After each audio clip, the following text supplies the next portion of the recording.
리그나는 콩이나 종자류 식품에 함유된 이런 물질인데 암이나 어떤 혹 같은 거, 호르몬 장기 혹을 일으키는 환경 에스트로겐에 대한 기량작용을 통해서 유방암 예방 효과가 있다는 것으로 나타났고요. 이미 1999년에 논문에 밝혀졌고, 그 다음에 아마시에서 추출한 리그난을 발암물질 처리해서 암을 유발시킨 쥐에게 투여한 결과 유방 종양의 크기를 50% 이하로 감소시켰고, 그러니까 반으로 줄인 거죠. 그 다음에 종양 숫자도 37%를 감소시켰어요. 그러면은 요오드와 딘과 리그난을 같이 조합하면 훨씬 더 좋은 효과가 나겠죠.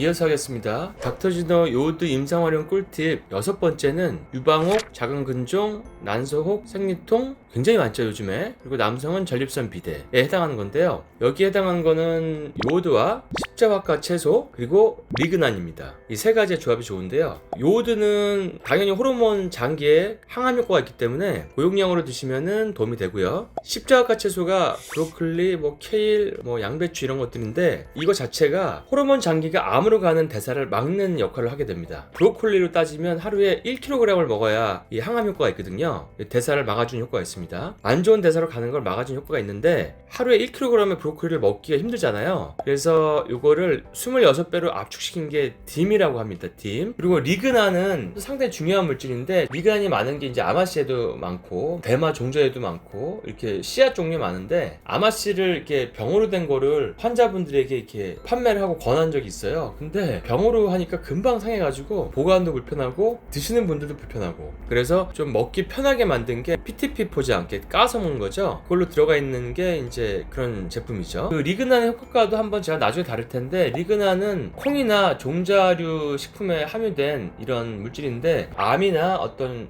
혹 같은 거, 호르몬 장기 혹을 일으키는 환경 에스트로겐에 대한 기량작용을 통해서 유방암 예방 효과가 있다는 것으로 나타났고요. 이미 1999년에 논문에 밝혀졌고, 그 다음에 아마시에서 추출한 리그난을 발암물질 처리해서 암을 유발시킨 쥐에게 투여한 결과 유방 종양의 크기를 50% 이하로 감소시켰고, 그러니까 반으로 줄인 거죠. 그 다음에 종양 숫자도 37%를 감소시켰어요. 그러면은 요오드와 딘과 리그난을 같이 조합하면 훨씬 더 좋은 효과가 나겠죠. 그리고 이 리그난이 몸에 들어가면 대장에서 동물성 리그난으로 변환이 되는데 덴마크 중년 남성과 여성을 대상으로 이런 연구를 한 결과가 있는데 몸에 이 리그난이 높을수록 결장암, 직장암, 대장암 발병 위험이 감소하는 걸로 나타났습니다. 이건 2006년도 연구 결과고요. 그러니까 여러분들이 이제 생각을 이렇게 하시면 됩니다. 쉽게 유방, 자궁, 난소, 담낭, 대장 이게 어떻게 보면 같은 대사를 한다고 생각하시면 됩니다. 이게 바로 에스트로겐 우세증이라고 하는 건데 요거를 치료하는데 유용하게 쓰일 수 있는 게 리그난이라는 거죠. 그리고 프랑스의 여성들 대상으로 한 연구가 있는데요. 폐경기 여성들을 대상으로 리그난 섭취에 따른 유방암의 유병률을 분석해 보니까 리그난의 섭취가 많을수록 유방암 발병 위험도는 감소하는 것으로 나타났으며 이 리그난 섭취에 따른 유방암 예방에 관한 메타 분석을 해봤는데 메타 분석이라는 것은 굉장히 많은 데이터를 가지고 이렇게 돌리는 거죠. 그 통계 처리를 한 건데 그 결과와 동일한 결과를 확인할 수 있었다고 되어 있습니다. 그러니까 이게 하나의 논문에서 나온 게 아니라 여러 논문에서와 이 결과가 동일하게 나타난다 이런 얘기죠. 그러니까 전 세계적으로 역학 연구를 해보면 유방암의 발병률은 채식을 많이 하는 국가에서 낮았고 체내 리그난의 농도는 일반 여성에 비해 유방암 환자에서 유의하게 낮게 나왔어요. 그러니까 이 리그난을 많이 먹으면은 유방암이 덜 걸린다는 거죠. 그래서 여성 호르몬 장기의 문제, 남성의 전립선 문제, 그리고 여성의 호르몬 장기에 문제가 있다고 알리는 몸의 신호, 그 생리통이나 PMS를 가라앉힌 데는 요오드와 십자가 채소, 리그난이 좋고 그만 드셔도 사실은 굉장히 효과가 좋은데 웬만한 것보다 낫긴 하지만 탄수화물 많이 드신 분들은 효과가 확실히 떨어집니다. 제 임상 경험상. 그래서 이런 호르몬 장기에 혹이 있거나 전립선 비대가 있는 남성분들, 생리통 PMS로 고생하는 여성분들은 저탄수 하시는 거 중요해요. 자, 7번째 꿀팁은 이미 여성암이 한번 걸렸어요. 유방암이나 난소암이나 자궁암이 걸렸어요. 이게 재발하는 것을 걱정이 돼요. 재발 방지를 하기 위해서는 왜 리포소말 비타민 C냐면 우리가 항암을 하려 그러면 알약이나 가루 비타민 C 가지고 항암이 된다는 거는 여러 가지 논문을 봤을 때 동일하게 결과가 나오지 않습니다. 그러니까 고용량 비타민 C를 복용을 했을 때 고용량이라고 하면 우리가 알약이나 가루 비타민 C는 고용량으로 먹어도 10g 이상 먹기가 힘들잖아요. 그 이상 흡수도 안 되고 소변으로 배출돼 버리는데 그 정도 용량에서는 어떤 연구에서는 암을 키운다. 어떤 결과에 쪽에서는 암을 줄이는 데 도움이 된다. 이렇게 각각 연구가 다릅니다. 그렇기 때문에 암을 걸려 있는 분이나 암을 재발하는 걸 막을 분들은 흡수율이 8배 높은 C를 먹어서, 왜냐하면 평상시에 닌거를 계속 맞으러 다니기 힘들기 때문에 비타민 C를 먹으면 닌거 맞은 것만큼의 농도를 유지할 수 있죠. 그다음에 천연 프로게스테론은 여성암을 막아주는 굉장히 중요한 우리의 무기 중에 하나인데, 사실 현대 여성들은 프로게스테론이 상당히 낮습니다. 프로게스테론이 낮으면 살도 찌고 성격도 까칠해지고 셀룰라이트도 잘 생기고 단 것도 땡기고 저혈당도 오고 몸에 혹도 생기고 이런 게 많이 오는데, 현대 여성들은 왜 프로게스테론이 부족하냐면 여성은 남성과 다르게 프로게스테론이 생존 호르몬인 코티졸의 전구체입니다. 그 얘기 뭐냐면 많이 일하고 스트레스 받을수록 열심히 살수록 여성암에 잘 걸린다는 얘기예요. 그러니까 남성과는 다른 호르몬 대사를 가지고 있어요, 여성은. 그래서 내가 일도 열심히 하고 되게 바쁘게 살고 아니면 집안에 어떤 여성한 가족력이 있고 이런 분들은 바르는 천연 프로게스테론이나 아니면 이렇게 먹는 프로게스테론도 있어요. 처방받아 먹는 그런 것도 되게 유용하거든요. 둘 중 어느 거가 되든지 프로게스테론을 보충해 줘야 내가 생리통이 안 오고 PMS도 안 오고 뭐 유방의 혹이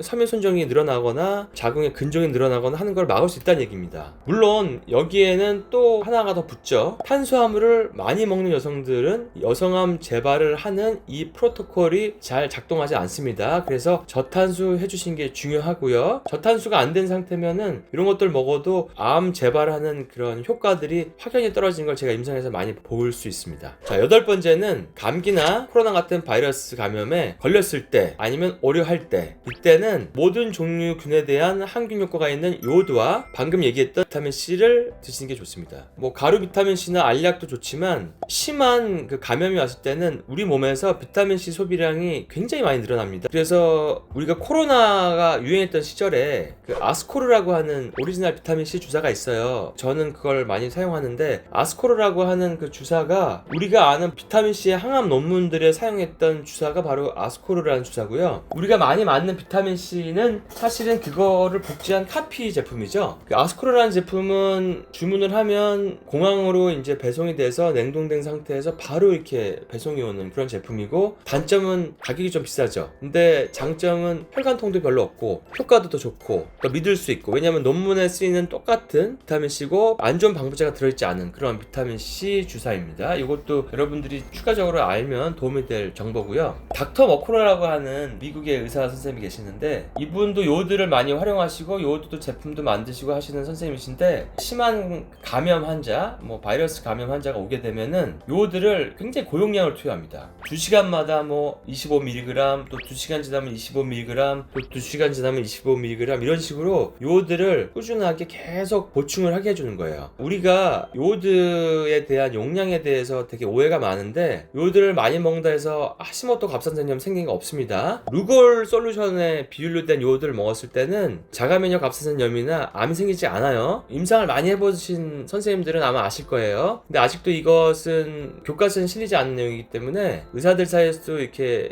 여러 가지 논쟁이 있지만 요오드 임상을 해보신 의사 선생님들은 아실 겁니다. 그래서 안전하게 쓸 수 있다는 것을 말씀드리고 싶고, 예전에 요오드가 내과 교과서에 실렸을 때 1800년대 말 미국이죠. 그때 내과 의사들이 가장 많이 보던 교과서가 머크 매뉴얼인데, 그때 뭐 요오드 가지고 종양에도 치료했지만 감염병에도 다 치료했고, 미국 남북 전쟁 때 그때 항생제가 없었던 시절이기 때문에 전쟁에 나갈 때 한쪽에는 요오드통, 한쪽에는 물통을 차고 다니면서 각종 상처가 나면은 상처에도 바르고, 감염이 됐을 때 우리 전쟁 가면은 뭐 총알도 스쳐나가고 칼에도 스칠 수 있고 이런 상처가 날 수 있잖아요. 나무에도 찔릴 수가 있고, 그럴 때 이제 사용했던 게 바로 요오드거든요. 근데 이럴 때 쓰던 요오드의 용량은 복용할 때 보면은 그람 단위로도 써요. 그람. 그러니까 우리는 지금 미리그램 가지고 뭐 몇 미리그램 이상이면 위험하다 어쩌다 얘기하시는데, 옛날에는 그람 단위로 썼거든요. 예전에 1830년대쯤에 그 고호가 살던 네덜란드에서는 유럽 인구의 반이 매독이 걸렸을 때죠. 고호도 매독에 걸리고 고호의 동생도 매독에 걸려서 둘이서 이제 너도 요오드를 써봐라 이런 편지가 남아있는데, 그때는 뭐 그람 단위로 썼습니다. 그리고 뇌병변까지 진행한 매독에서는 요오드를 안 쓰면 의료 과실로 간주했어요. 그 많은 사람들에게 요오드를 고용량으로 쓰고 각종 감염에서 벗어날 수 있게 해주는 그런 자연 미네랄 물질이죠. 근데 이제 이런 것들이 지금은 항생제가 나오고 백신이 나오고 하기 때문에 어떻게 보면 묻혀있지만 안전하게 쓸 수 있는 우리의 항균,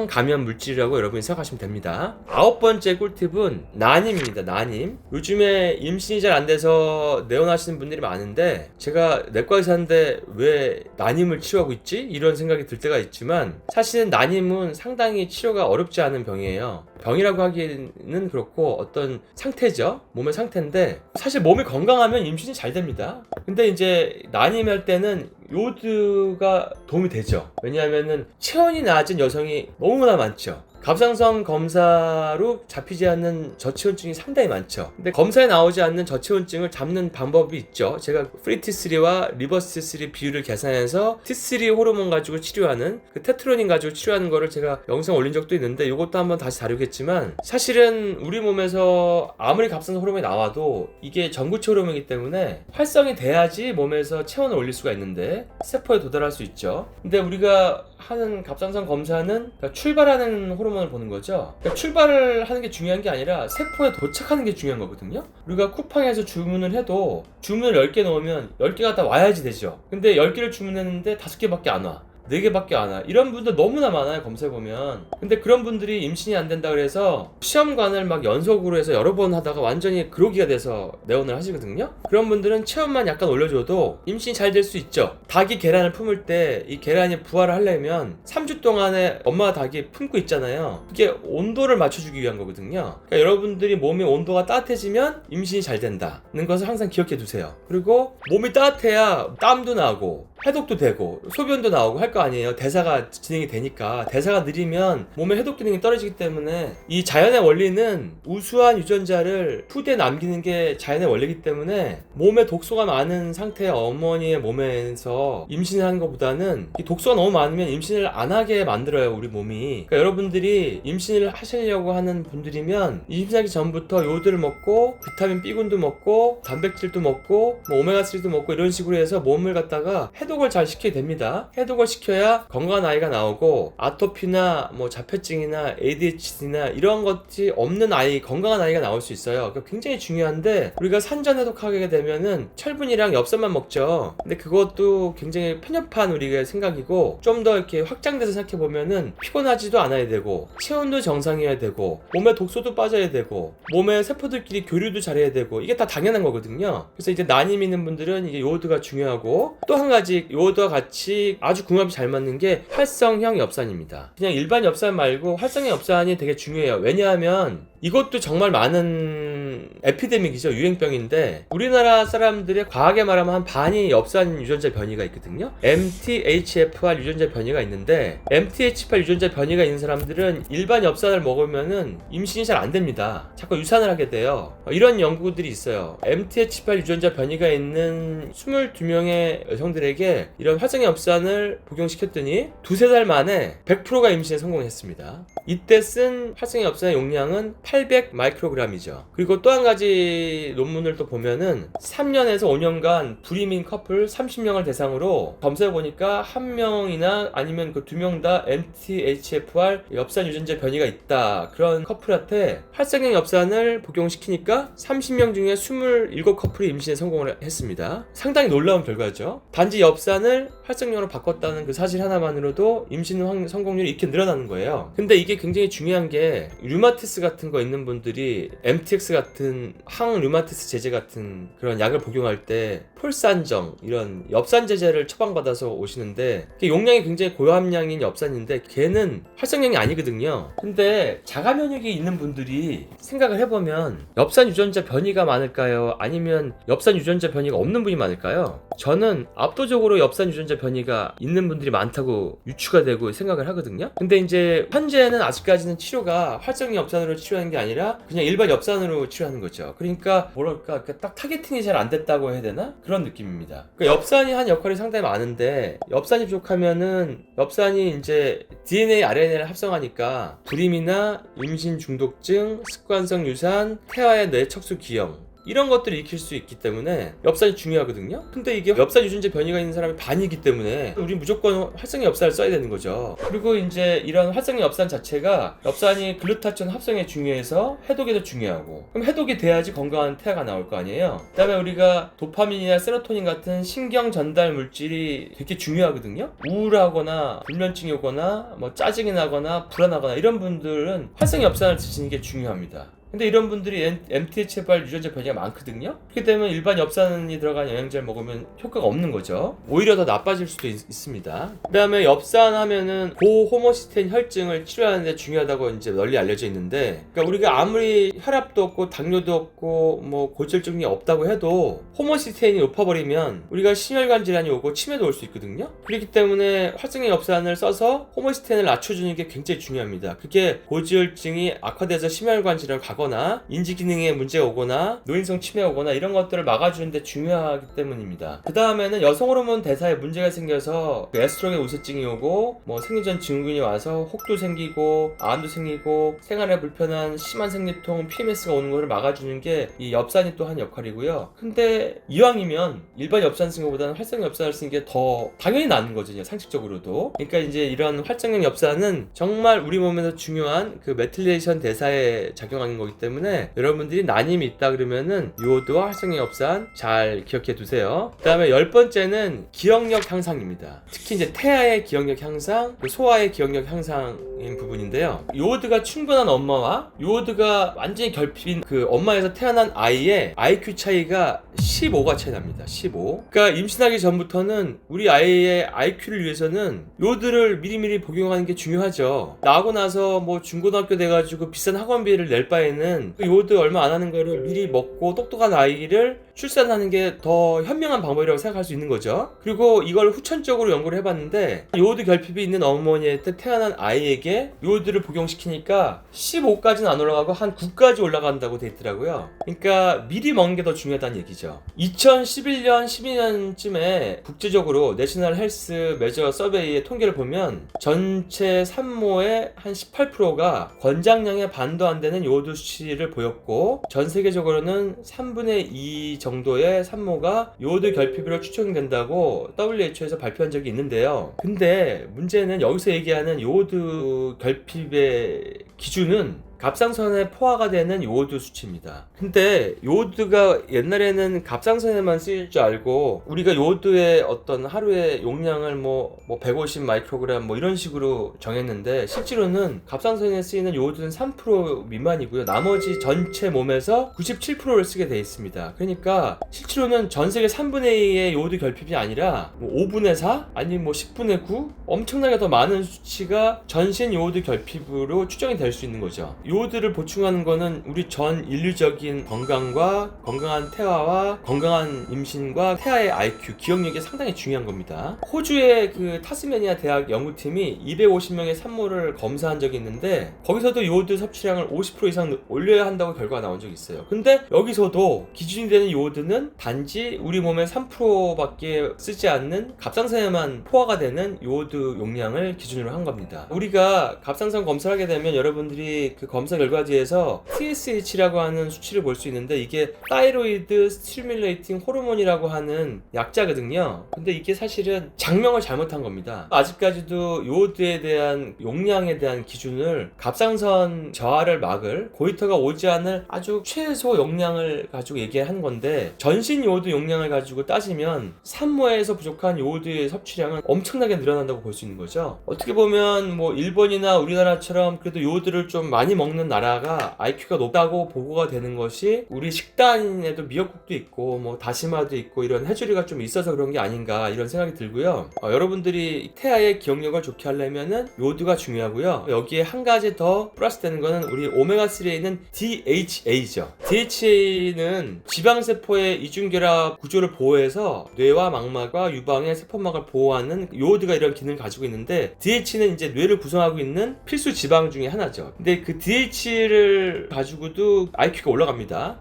DH는 일단은 뇌 속에 들어갈 수 있는 몇 가지 안 되는 물질 중에 하나고, 그 다음에 우리가 오메가3 중에서 성분에 EPA가 있죠. EPA는 항염 물질인데 이거는 뇌 관문을 통과할 수 없어요. BBB 배리를 통과할 수 없기 때문에 뇌세포에 들어갈 수가 없어요. DH에만 들어갈 수 있거든요. 그래서 이 DH에는 분자 구조상 세포막을 굉장히 부드럽게 만들기 때문에 뇌세포로부터 나와 있는 신경돌기라고 하는 안테나가 외부와 정보를 주고받는 걸 원활하게 만들거든요. 세포가 부드러워지면 정보 전달이 빨라지고 세포의 기능도 좋아지고 공부한 내용에 대한 습득력도 좋아지고 기억하는 대상에 대한 기억력도 높아져서 학습 능력이 전반적으로 향상되는 겁니다. 논문을 보면 몸무게가 1.5kg로 태어난 미수가 300명을 대상으로 한 그룹은 이제 모유를 먹였죠. 모유에는 DH가 함유되어 있고 한 그룹은 분유를 먹였어요. DH가 비함유된 분유를 먹였죠. 8년 후에 지능 지수를 조사했는데 모유로 키운 집단은 평균 지능이 103이 나왔고요. 분유로 키운 집단은 92.8이 나왔어요. 그러니까 한 10일 차이 나는 거죠. 10일. 10일이면 상당히 큰 차이죠. 그러니까 요드도 한 10몇 차이가 나고 많으면 15. 그다음에 DH도 10일까지도 차이가 나죠. 그러니까 두 가지만 잘 해도 태아의 IQ가 상당히 많이 올라갈 수 있다는 뜻입니다. 그 외에도 이런 연구도 있어요. 조수가들, 그러니까 한 29주쯤 돼서 태어난 애들을 조수가기 때문에 몸도 작고 기능이 떨어질 거 아니에요. 그런 애들에게 이제 DH를 복용을 시켰죠. 복용을 시켰더니 이 연구에서는 DH를 복용하게 한 그룹에서 IQ가 한 3.5 정도 높다가 나온 거죠. 그러니까 연구마다 IQ가 올라가는 포인트는 다르지만 우리가 요드랑 DH를 같이 잘 활용하면 더 건강하고 똑똑한 태아를 낳을 수 있다. 그래서 이런 것이 널리 알려지면 대한민국은 세계에서 가장 머리가 좋은 나라가 될 수도 있다. 다시 정리하자 그러면은 오메가3에 있는 DHA가 뇌에 투과할 수 있는 그런 좋은 지방이고 이것만 가지고도 IQ가 10 이상 올라갈 수 있다. 그 다음에 요오드는 지방은 아니지만 요오드가 지방세포의 이중결합을 보호해서 뇌와 망막, 유방의 세포막을 보호한다. 이런 지방을 보호하는 효과가 있기 때문에 지방이 산화되는 걸 막아주기 때문에 요오드가 또 지방을 건강하게 하고 요오드 자체로도 IQ를 높이는 기능이 있다. 그래서 여러분들이 정말 똑똑한 아이를 낳고 싶으면 산전에 미리 오메가3 잘 드시고 최소한 2g 이상 DHA가 풍부한 오메가3를 먹고 요오드도 같이 꼭 복용을 해서 정말 건강한 아이를 여러분이 출산을 하면 너무나 삶이 행복하지 않을까 그렇게 생각합니다. 그 산전에 먹는 요오드는 25mg 먹어도 되고요. 뭐 12.5mg 먹어도 되고 더 많이 드셔도 됩니다. 뭐 미리미리 드셔도 좋아요. 왜냐하면 제가 해보면 우리 전신의 모든 세포의 요오드를 소화시키는데 걸리는 시간이 빠른 사람은 6개월 안에 끝나는 사람도 있고 어떤 사람은 3개월 만에 되는 사람도 있는데 1년이 넘어간 사람도 있어요. 특히 유방이나 자궁에 질환이 있거나 요오드 관련된 장기에 문제가 있는 분들은 요오드가 상당히 많이 쓰이고 그 다음에 몸에 중금속이 많은 분들도 요오드가 상당히 많이 쓰기 때문에 1년 동안 복용을 시켜도 포화가 안 되는 분이 있습니다. 그건 여러분들이 의사선생님이시면 24시간 요오드 로딩 테스트 가지고 해보시면 알 겁니다. 그래서 이런 최소한 한 1년 전부터 내가 더 몸이 안 좋으면 더 그 이전부터 요오드를 복용하고 오메가3도 잘 복용하면 더 건강한 아이를 낳을 수 있다. 제가 너무 말이 길었는데 10가지 요오드와 관련된 꿀팁을 대방출해드렸습니다. 여러분들 이런 걸 가지고 건강한 대한민국을 만들고 건강한 세상을 만드는 데 도움이 되셨으면 합니다. 다음 시간에 또 좋은 주제로 뵙도록 하겠습니다. 여러분들 도움이 되셨다면 좋아요, 구독, 알림 설정 눌러주시고 다음 시간에